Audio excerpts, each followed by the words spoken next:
Dili matud pa konsintihon og walay lugar sa katilingban ang mga driver nga wala gatuman sa balaod ug sa mga tigpatuman sa balaod. Kini ang nahimong pahayag ni Police Major Oliver Paoya, ang hepe sa Traffic Enforcement Unit Jansan. Ang maong pahimangno ang may kalabutan sa pipila ka mga motorista og driver sa mga tricycle nga wala gabaton og respeto sa mga otoridad. Kahinumdumang usa ka tricycle driver ang nakig-away sa usa ka pulis nga sakop sa Bula Police Station human gisita tungod sa pipila ka mga traffic violations atol sa implementasyon sa RA 4136 o traffic law, ug ang driver nga nisibat sa gipahigayong checkpoint rason nga natigayon ang ginukdanay ug nagresulta sa disgrasya asa samdan ang mirespondeng pulis. Hindi talaga, pag hindi talaga mayroong resistance talaga, wala tayong magawa kundi gamitin natin yung reasonable force.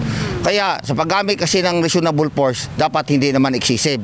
At saka, beside, kailangan talaga yung mga tao natin marunong talaga sa tinatawag na yung na-develop yung kanyang fighting capability. Kaya nakikita dyan natin, kaya hindi niya alam kung anong gagawin kasi magkakaroon yan minsan misinterpret kasi makita na ginamitan ng excessive force. Hugot usab balod pa ang pagpatuman sa GSCPO sa balaod, ilabi na ang pagpanakop sa mga tricycle nga wala ni sunod sa kamanduan sa LGU. Ato yun ang ipa-implement kanunay ang atong balaod. So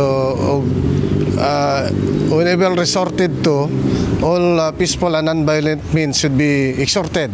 Kinahanglan peaceful una o violente kayo ang hitabo, so therefore mag-use og pwersa ang atong PNP. Sa nakita itong video na nag-viral, so we will conduct investigation on it. Wala usab na uyunan sa pipila ka mga tricycle driver sa Jansan ang nahitabong komosyon tali sa pulis og driver, og tataw matud pang adunay sayop ang tricycle driver. Kahapon po unta pagitabo, pwede unta siya makapangayog pasaylo kung sa iyang violasyon. Kay kami, nga na ba yan mahitabo sa mua, mangayog magpasaylo. Sir, bugas-bugas na niya mua, mao na nga murag dili may makuan. So, mangayog yun magpasaylo. Pero kada siya kay ni sukol man siya, kami dire kabiyahe, mi dire sa supermarket, kumpito mi.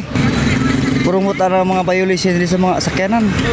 Dapat kiloy na lang siya para makahangin. Wala siya lipadawag dia. Priso noon na siya. Kaya nga, yun nga, dapat nga, kaya nga dito sa Traffic Enforcement Unit Jansan, kaya nga ginagawa natin at dapat dito manggagaling na magiging role model para sa ganun pa lang, mag-gain natin yung respect, support, and even cooperations of the public.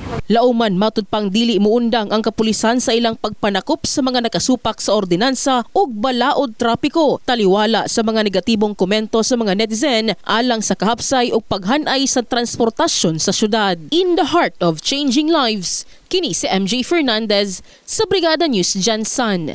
Brigada News.